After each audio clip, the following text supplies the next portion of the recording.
Chapter number 10 special magistrate की अदालत में 10 जुलाई 1929 को सोंडार हत्याकांड का मुकदमा आरंभ हुआ था। भूख हड़ताल की स्थिति में भी क्रांतिकारियों को हथकड़ी लगाकर अदालत में लाया जाता था। 17 जुलाई को भगत सिंह ने हथकड़ी लगाने का विरोध किया।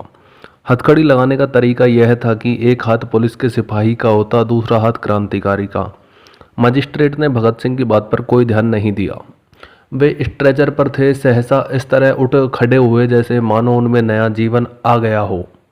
उन्होंने मैजिस्ट्रेट को ललकार कर कहा, यह हमारे सम्मान के विरुद्ध है कि हमें मामूली सिपाही के साथ बांधा जाए, और यह न्याय के भी विरुद्ध है, क्योंकि हम अदालत में आवश्यक बातें नोट नहीं कर पाते। मैं पूछता हूँ, मैजिस्ट्रेट आप है या पुलिस अधिकारी? ऐसा ही है तो न्याय का तमाशा क्यों कर रहे हैं? इसे बंद कीजिए और पुलिस को अपना काम करने दीजिए।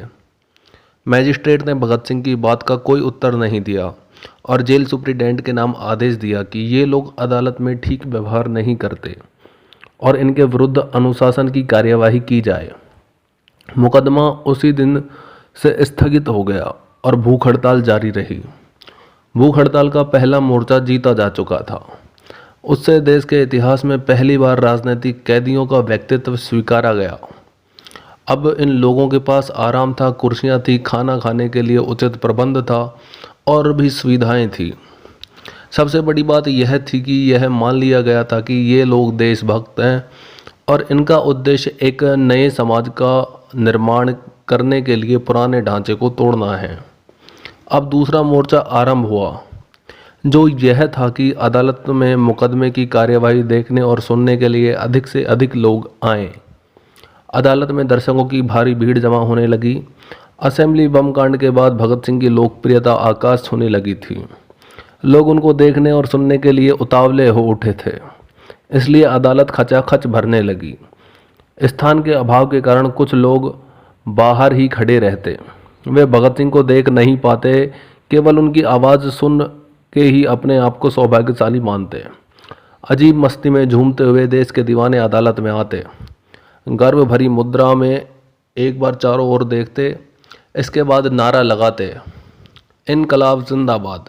फिर राष्ट्रीय गान होता, वंदे मातरम, और वातावरण में गूंज उठता यह गीत, सरफरोशी की तमन्ना अब हमारे दिल में है, देखना है जोर कितना बाजुए कातिल में है।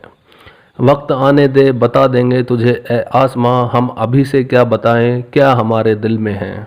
और अंत में फिर नारा गूंज उठता, इनकलाब जिंदाबाद। क्रांतिकारियों को कड़ी सजाएं देने के कारण इस मुकदमे में बहुत से क्रांतिकारी सरकारी गवाह बन गए थे।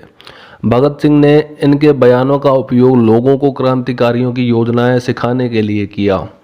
जब सरकारी गवाह फणींद्रनाथ बोस कटघरे में आए और दल के रहस्य खोलने लगे, तो शिव वर्मा ने उनके साथ बहस करने में इस तरह प्रश्न पूछे कि फणींद्रनाथ धीरे धीरे यह बताने के लिए विवश हो गए कि बम कैसे बनाया जाता है।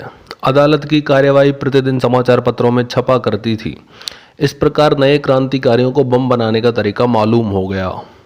श्रीमती सुभद्रा जोशी, जो अदालत की कार्यवाही देखने आती थी और क्रांतिकारियों के लिए खाने पीने का सामान लाया करती थी, अदालत के दृश्य का वर्णन इस शब्दों में करती हैं। न्यायाधीश ज्यों ही कुर्सी पर आकर बैठते, कमरा राष्ट्रीय गीतों और नारों से गूंज उठता। सरदार और उनके साथी अदालत पर पूरी तरह छा जाते थे। सारा कमरा ही बलिदान के रंग में रंगे होने का दृश्य उपस्थित करता था। अदालत में दोपहर के खाने के समय संबंधियों को क्रांतिकारियों के साथ मिलने की अनुमति होती थी। निकट के एक कमरे में मिलने वालों को बैठा दिया जाता था। जिस दिन मुझे सरदार भगत सिंह से मिलना होता था, उस दिन उनके किसी संबंधी को साथ ले लिया जाता था। उस समय खाने पीने का सामान देने पर कोई प्रतिबंध नहीं था, परंतु नियम यह था कि वह सामान वहीं खाना पड़ता था। मैं प्रतिदिन एक दो ऐसी चीज़ें ले जाती थी जो जेल में नहीं मिलती थी और जिन्हें सरदार और उनके साथी बहुत पसंद करते थे। अनेक बार तो वे स्वयं बता दिया करते थे कि कल यह चीज़ें लाना। दही बड़े तो सब बड़े चाव से खाते थे। सरदार भगत सिंह को केक और रसगुल्ले बहुत पसंद थे। सरदार को अपने हाथ से दूसरों को खिलाने का बहुत चाव था। दोपहर के खाने के समय यह 1.5-2 घंटा हंसी मजाक में गुजर जाता था। मृत्यु जिनके सिर पर अपने भयानक रूप में मंडरा रही थी, काले पानी का दंड जिनके भाग्य में लिखा जा चुका था, उनकी हंसी और अट्टहास देखते ही बनता था। भारत माता के इन लाडलों को अदालत के कटघरे में अपनी मृत्यु के साथ खिलवाड़ करते देख प्रत्येक व्यक्ति दांतों तले उंगली दबाने के लिए विवश हो जाता था। अदालत की ओर से उनकी उपेक्षा और मुकदमे की ओर से उनकी तटस्थता कुछ ऐसी थी मानो उनके लिए कुछ हो ही न रहा हो। केवल व्यंग्य के रूप में सरदार भगत सिंह कोई न कोई ऐसी फुलझड़ी छोड़ दिया करते थे, या तो कोई बढ़िया उलझन भरा प्रश्न छोड़ देते थे जो मैजिस्ट्रेट भी चकरा जाता था। यह अदालत उन दिनों लाहौर की सबसे दिलचस्प जगह थी। अदालत का मुख्य द्वार बिल्कुल सड़क पर था। स्कूलों कॉलेजों के विद्यार्थी छुट्टी होते ही दौड़कर वहां आ जाते थे और इस तरह अदालत के बाहर अच्छी खासी भीड़ हो जाती थी। जब अभियुक्त भीतर कमरे में गाते और बाहर खड़े लोग भी गाने लगते, कभी वो दिन आएगा कि हम आज़ाद होंगे, ये अपनी ज़मीं होगी, ये अपना आसमां होगा, शहीदों की चिताओं पर जुड़ेंगे हर बरस मेले, वतन पर मरने वालों का यही बाकी निशान होगा। यूं ही मुकदमे का मजाक चल रहा था कि एक दिन अचानक सीन बदल गया। सरकारी गवाह जय गोपाल कटघरे में आया तो उसने अभियुक्तों की तरफ देख कर मूछें ऐंठी और व्यंग्य किया। अभियुक्त दहाड़ उठे। सेम प्रेमदत्त जो अभियुक्तों में सबसे छोटी उम्र के थे, उन्होंने अपना जूता जयगोपाल पर फेंक मारा। मैजिस्ट्रेट ने अभियुक्तों के हाथों में हथकड़ी लगाने का हुक्म दिया। इस पर हंगामा मच गया और अदालत मुलतवी हो गई। अगले दिन पुलिस अफसरों ने वादा किया कि अदालत पहुंचने पर हथकड़ियां खोल दी जाएंगी। इस पर सभी अदालत में आ गए, पर वादा पूरा नहीं हुआ। लंच के समय भगत सिंह ने हंसकर कहा, यारो खाना तो खा लेने दो। हथकड़ियां खोल दी गई, पर खाने के बाद अभियुक्तों ने हथकड़ी लगवाने से इनकार कर दिया। मैजिस्ट्रेट इसके लिए तैयार था ही। उसने पहले से तैयार पठानों को इशारा किया। अभियुक्तों की भयंकर पिटाई हुई। भगत सिंह से 8 पठान लिपट गए और उनकी खूब पिटाई की, परंतु इसे काफ़ी नहीं समझा गया। पुलिस और पठान जेल पहुंचे और वहां पर भी अभियुक्त पीटे गए। यहां भी मुख्य निशाना भगत सिंह पर ही था। पुलिस ने पूरी तरह जोर लगा लेने के उपरांत रिपोर्ट दी, इन्हें मार डाला जा सकता है, पर किसी भी हालत पर अदालत में नहीं लाया जा सकता। अदालत में पिटाई के समय बहुत से स्त्री पुरुष दर्शक थे। तुरंत समाचार शहर भर में फैल गया और शाम को एक बहुत जोरदार जलसा लाहौर में हुआ। दूसरे दिन देश भर के समाचार पत्र इस खूनी खबर से भर गए। अंततः सरकार को झुकना पड़ा। हथकड़ी लगाने की पाबंदी हटाई गई और इस लंबे समय के बाद मुकदमा आरंभ हुआ।